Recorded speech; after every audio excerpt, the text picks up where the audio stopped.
Welcome to podcast episode 327 of Get Paid for Your Pad. So today I am here with Eric Muller, and we are going to discuss some industry updates. We have some interesting updates. So it's going to be some really cool stuff. We have a little secret that we're going to share with everybody. A real secret, not one of those. Yeah, I already knew that secrets. Actually, a real secret. I just checked, and it has not been announced in the news. So that's pretty exciting. But yeah, first of all, what's going on with you, Eric? How's everything in San Diego? Oh man, yeah, it's doing good. It's doing good. The weather's been pretty freaking nice, but just like everybody in the world, we're in lockdown and we can't leave. So, is what it is, man. Just been kind of immersing myself in our industry in the short-term rental world, and just understand what's happening now and where all of this is going. So yeah, we not only have a lot of events lined up this year, but an event, and yeah, man, just excited to kind of open up on this podcast the industry a bit more.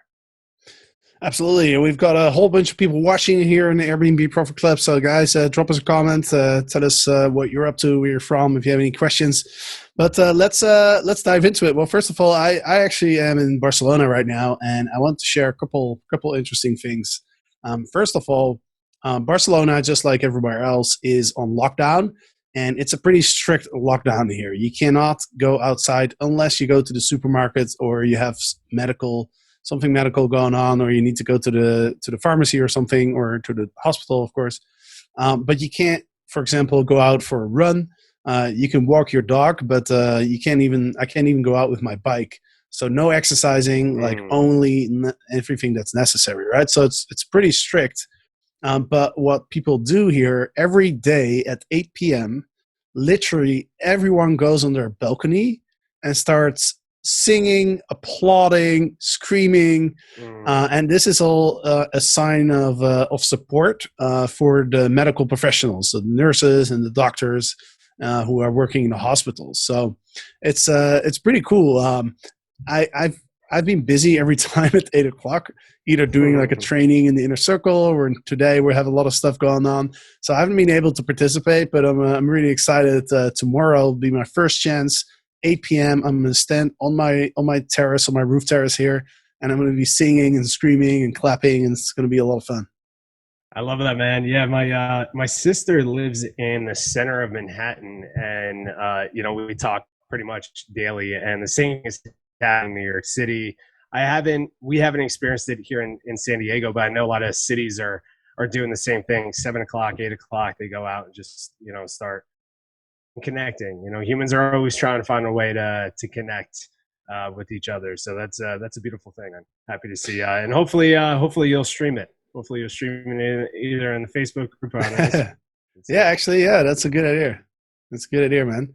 Well, the other thing I wanted to share is that I am now alone. My roommates are pilots, and they are back in Amsterdam. They're not flying, but it's kind of ironic. But because of this situation, they actually can't be at home because if they get called on to fly, then there's no plane to Amsterdam, essentially.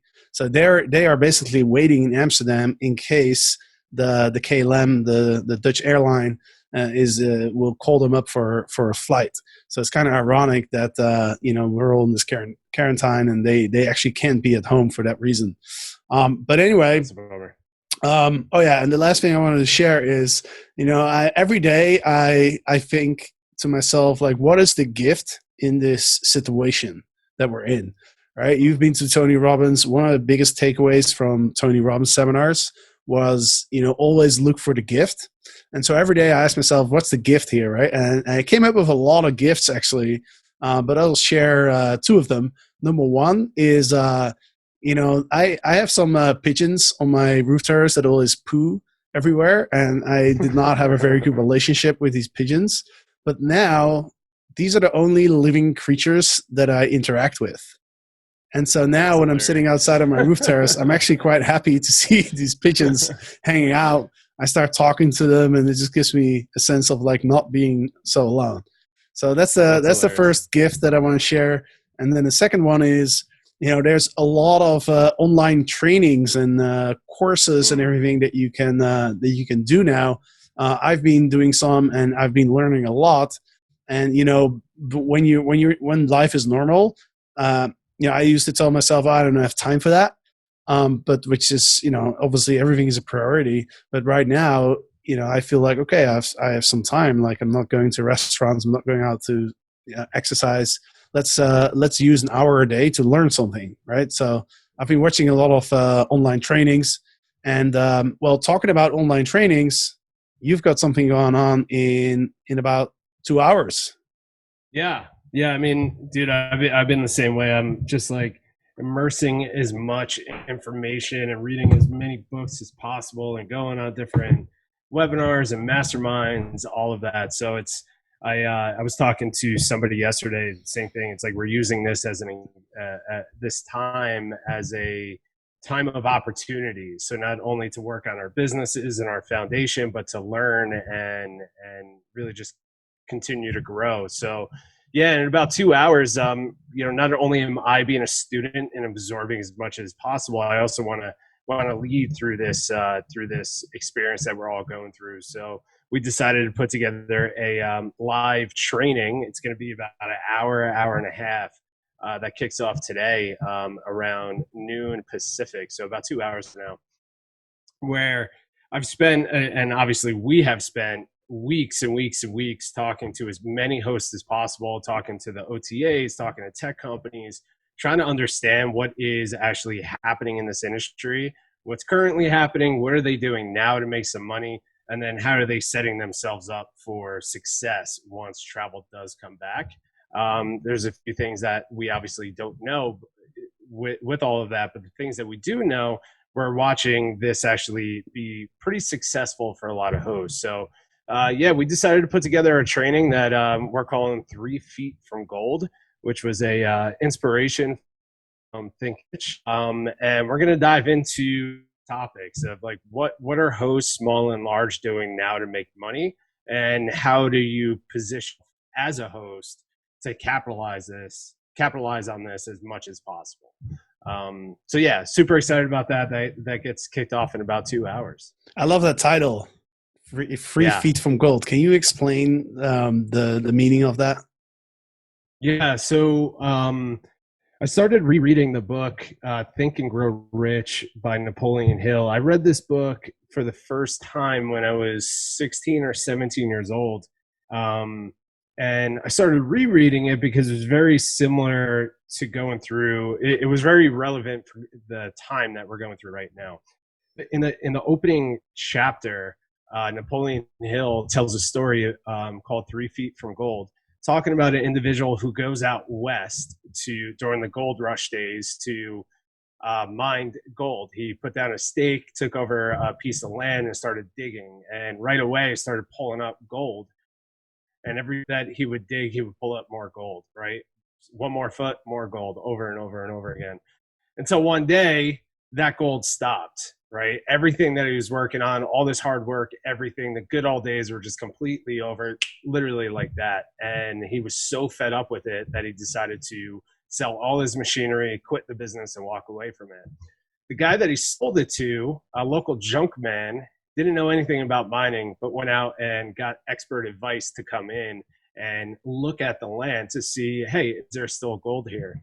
The expert, the engineer that came in and surveyed the land, started laughing and said, well, the guy that you bought it off of course, made his money and started finding gold on the topsoil, but he eventually hit a fault line, and he sold and quit this business land 3 feet away from hitting one of the largest gold mines this country has ever seen. So this man who bought this land as junk essentially realized that he is taking over an opportunity that somebody left in front of him. So for me, there was two really big lessons here. One is you're so much closer to success than your brain actually tells you that you are, and especially during hard times. That we're always 3 feet away, so we got to continue to push. And we have right now as hosts decisions to make. It's either we sell our land and kind of walk away, or we continue digging for those through that extra 3 feet. So the story was really, really powerful to me. And I wanted to, and there's a lot more obviously that goes into that. And I use this as an inspiration to create a training to correlate what we're going through the short-term rental and hospitality industry, and this story, 3 feet from gold, inside Think and Grow Rich. And I think a lot of people who can make it to that training or watch the replay, as I go through that story, can connect the two of what we're going through in this industry. So that was a really, really powerful story for me, and I want to share it with as many people as possible. That's awesome, man. Yeah, I'm excited. I'm definitely going to watch it. And for the people who are listening now, we'll see if we can get the recording to you, because obviously, when you're listening to this on the podcast, this training will already be in the past. But we'll try our best to get it out to you. Let's see. Okay. So I have a secret that I want to share, and I don't think even you know this, Eric. Not So yet. I got a secret for you too. So what? let's line these up. I got a secret too. I don't believe that. I've got a real secret. Okay. So here's what happened. One of our inner circle members, Janet, credit to Janet. She's awesome. She was invited on a private call with Brian Chesky. And basically what they did was they invited a bunch of Airbnb hosts.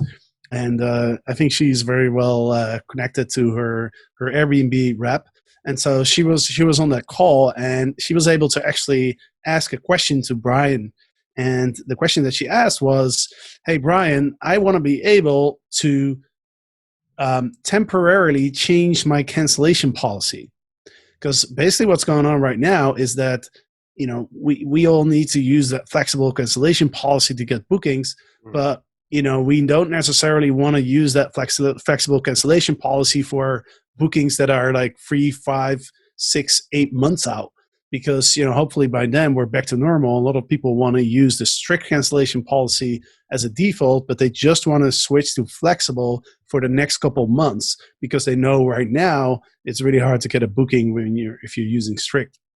So long story short, Janet suggested this to Brian, and I've already seen a screenshot. Like, they're rolling this out. I don't think anybody has heard of this yet, but they're slowly rolling this out right now. So some people already have access to it. Essentially what happens is you can set two cancellation policies. One is your default, and then the temporary one for April 1st to June 1st. That's what I saw in the screenshot. Again, not a lot of hosts have access to this feature yet, and I don't know how long it's going to take before they roll it out. It'll probably be a couple of weeks, I imagine. So keep an eye out for that. I think that's a really useful feature.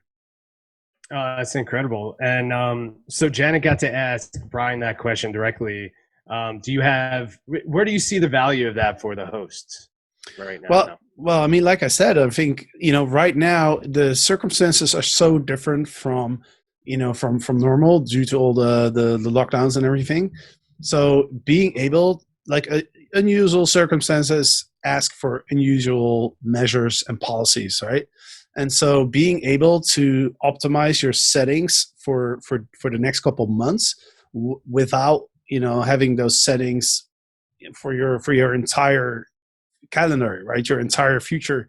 I mean, if somebody books a year from now, we're going to be in a very different situation than we're in now, right? So you don't want to have the same settings. So I think it makes a lot of sense. And what impresses me personally is that Airbnb was able to implement this pretty fast.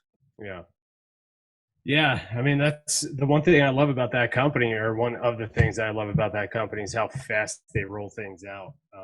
They're freaking masters with that stuff.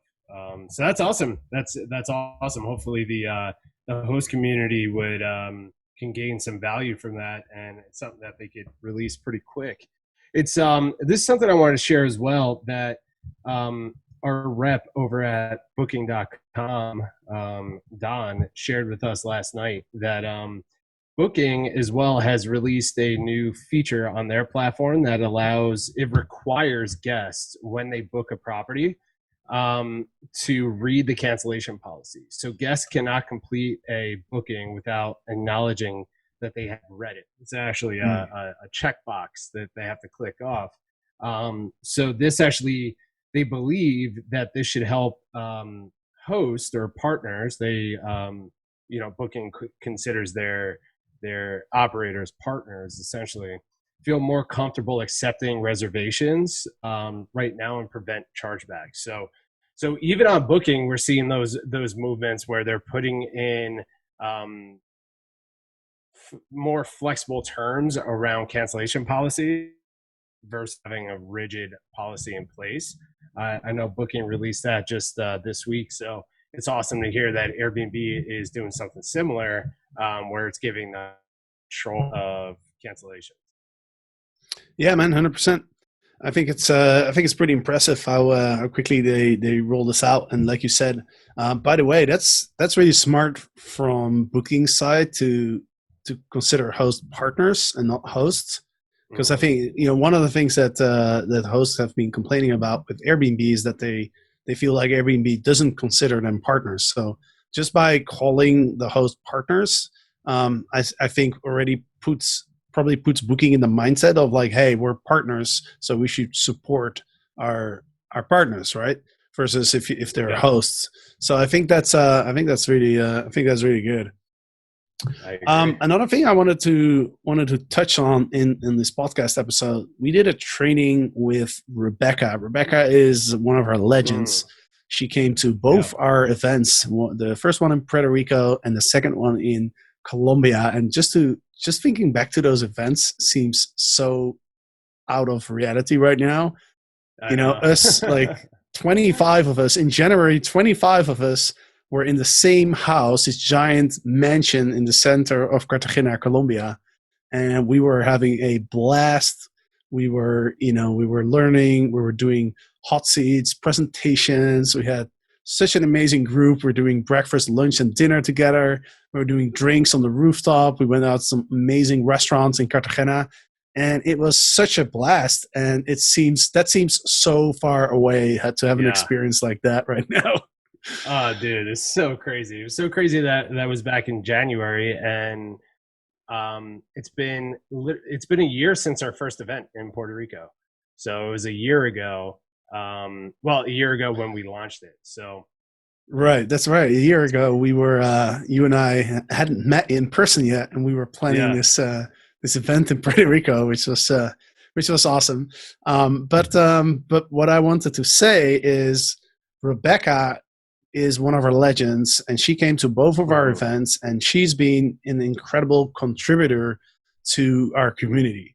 And Mm-hmm. she is like a rock star within the legends group almost, I would say, and Mm-hmm. and so she came into our inner circle and did a training on Tuesday on VAs.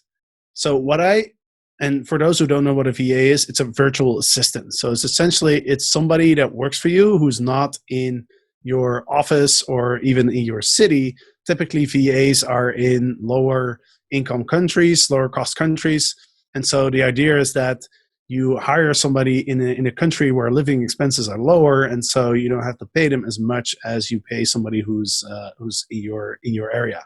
So that's called a virtual assistant. We have one as well. You and I both worked with virtual assistants for a very long time. It's can really increase the efficiency and save you a lot of time. But Rebecca is the master in VAs.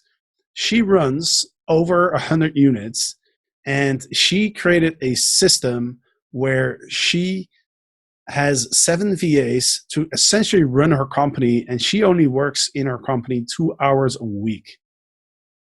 And that just completely blows my mind. Okay. I think I have lost the Mr. Eric Miller right now. Um, so I'll just continue doing this podcast by myself and see if he comes back. So Rebecca taught us exactly how to find the right VA, but most importantly, how to train your VAs. Right? She has over 500 instruction videos. So essentially, what she has a whole process where she looks at all the tasks that she normally does, and then for every task, she indicates she gives it a score of how much she enjoys doing this task, and then she started with the task that she enjoys the least, and the tasks that are the easiest to transfer to a VA. And then for every single task, she recorded a Loom video. And if you don't know what Loom is, go check it out. Use loom.com. It's a tool that allows you to quickly record a video, whether it's a shared screen. Welcome back, Mr. Eric Miller. Whether it's a shared screen or whether it's a camera or a combination of camera and shared screen, you can literally just click a button on your screen, and it will start recording everything that you say, everything that you do in your screen. And so when you're done, it gives you a link, and then you can just send that link to somebody. You can name the video. You can keep a library of all these videos. And so what Rebecca has done is she's documented every single task that has to be done in her company, managing over 100 units, to the point where she only spends 2 hours a week working in her business. Then the rest of the time she spends working on her business. She's acquired 2 hotels. She travels. Well, I mean, it's crazy, but yeah, man, that was an incredible training. And I wanted to ask you, what was your number one takeaway from that?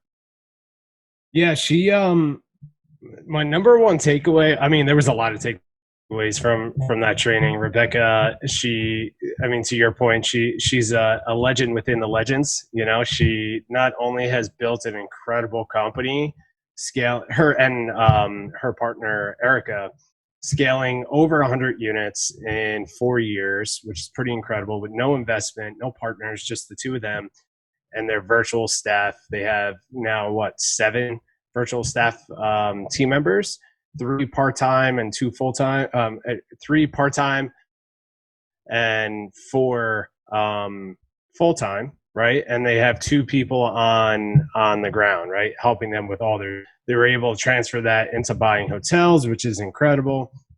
What I love about what they've done is not only figured out how to monetize and train a virtual staff, but they figured out back their time so they can start focusing on the things that they really wanted to focus on, which is hotels. It's always been hotels for them, right? The short-term rentals, the leases was a stepping stone for them.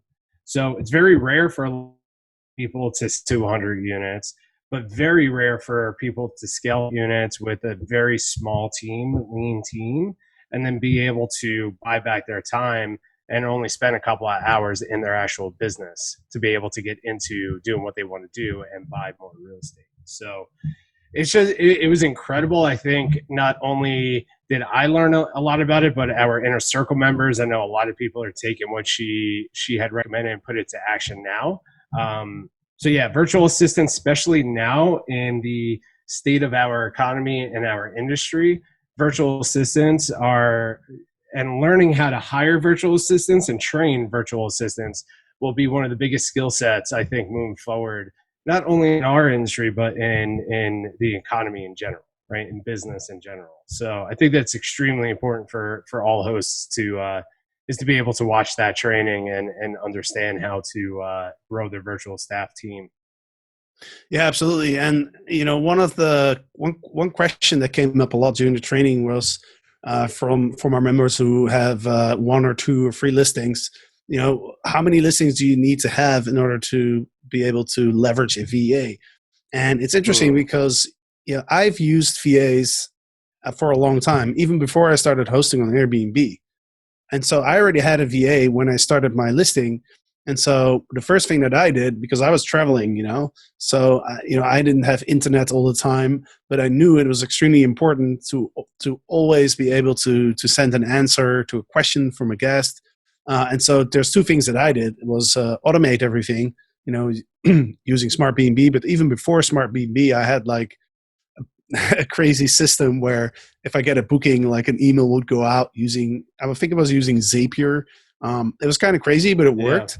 Yeah. But then fortunately, our friend Pierre came up with Smart BNB, and since then we send automated messages. But I was using a VA just for 1 listing. And basically what it meant for me was that I only spent an hour a week max on my listing.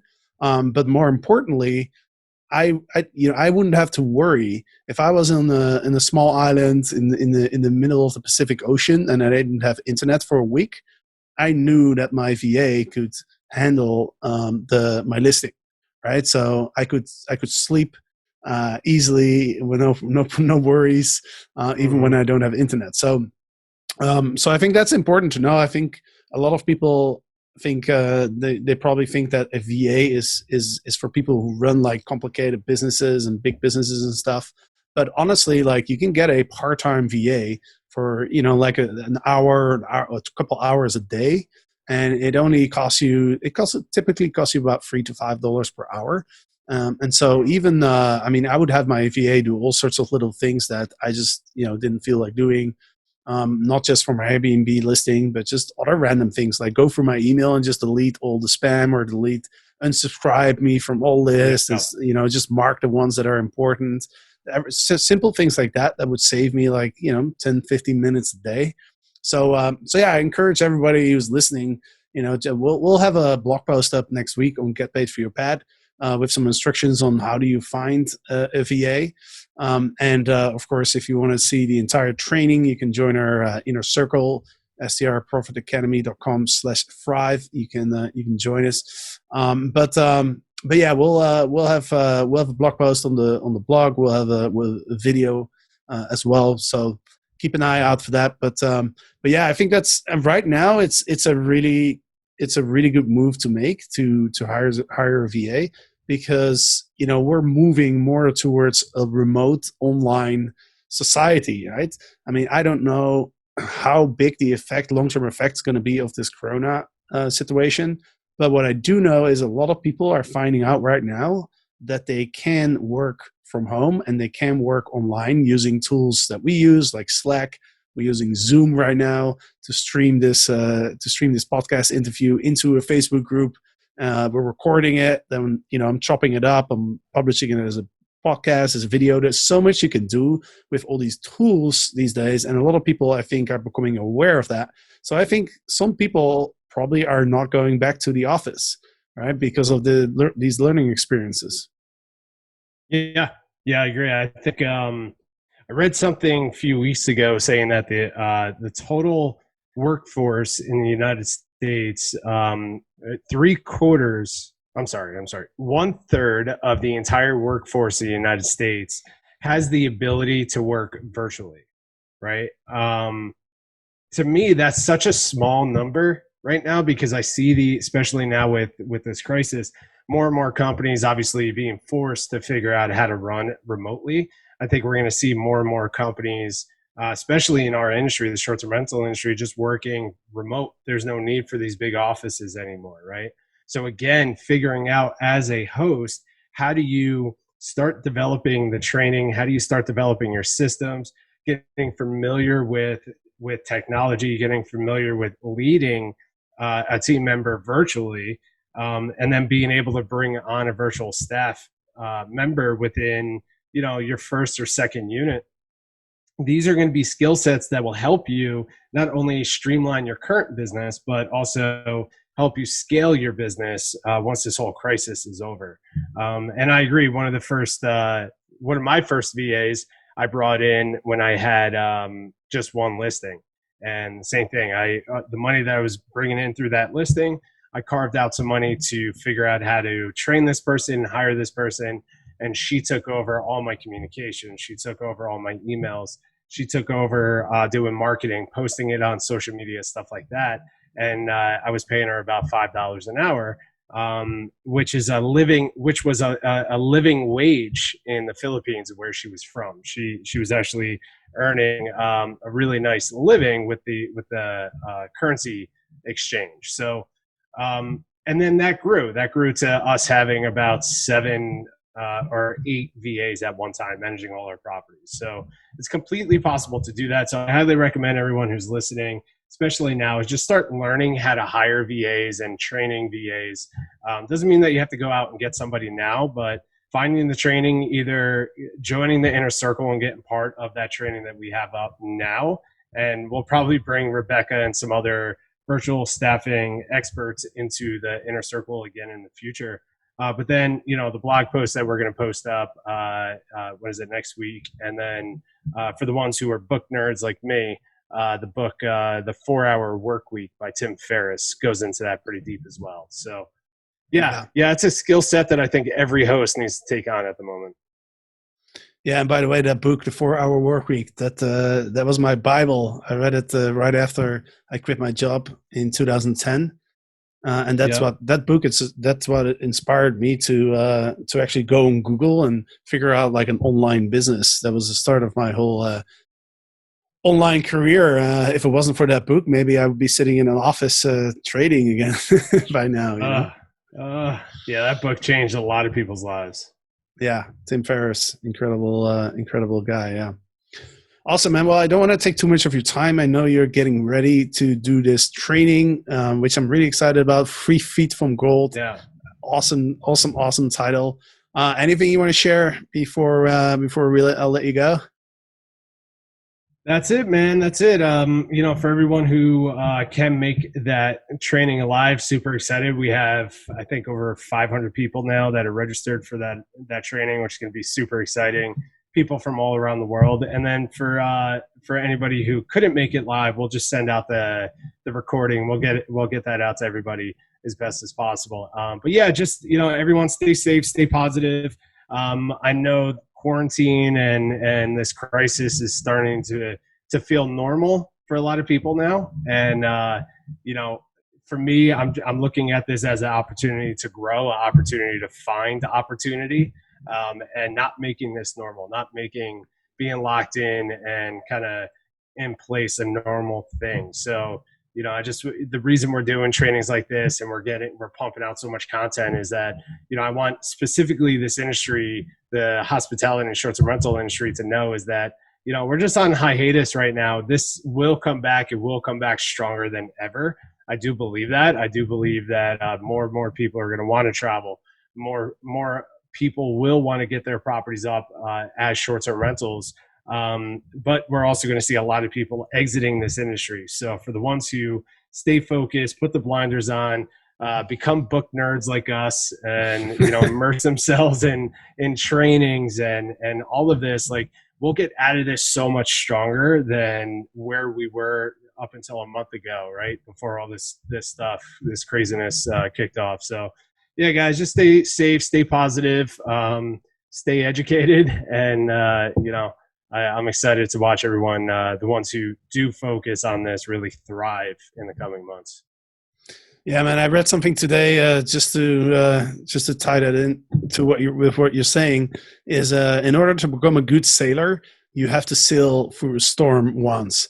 Like if you've never sailed through a storm, like you can't really be an expert sailor. And so that's kind of what I'm thinking about this business as well. It's like, if you haven't gone through a crisis with your business, then you're not where you could be as an entrepreneur. So I got one more quote. All right. Well, it's just popped into my mind. It's from the big bad, beautiful Mike Tyson, the heavyweight champion in the world, or previous. He says, everyone has a plan until they get punched in the face. And and as a martial artist, growing up doing martial arts, there's a totally different thing of like going through training and going into an actual professional fight or amateur fight, right? You have a plan until you get punched in the face, right? Same thing with gold miners, the 3 feet from gold. Things are great when you're getting all the gold out of topsoil, but the second you hit that fault line, you don't have a plan to continue to dig those extra 3 feet, you're going to miss out on it. So yeah, that popped up in my head. I had to get that out there. Awesome. All right, man. Well, thanks for jumping on here. I'm excited for your training, and for everybody who's listening, make sure that you're on the email list, getpaidforyourpet.com. You can sign up for the emails, so you'll be updated on everything that we're doing. We're pumping out a lot of stuff right now. We're really working nonstop. I mean, there's not much else to do anyway, so might as well just work. And so yeah, sign up for the newsletter at getpaidforyourpet.com. You can also watch these podcasts live in the Airbnb Profit Club, which is really, really fun. So hope you enjoyed this, and see you next time.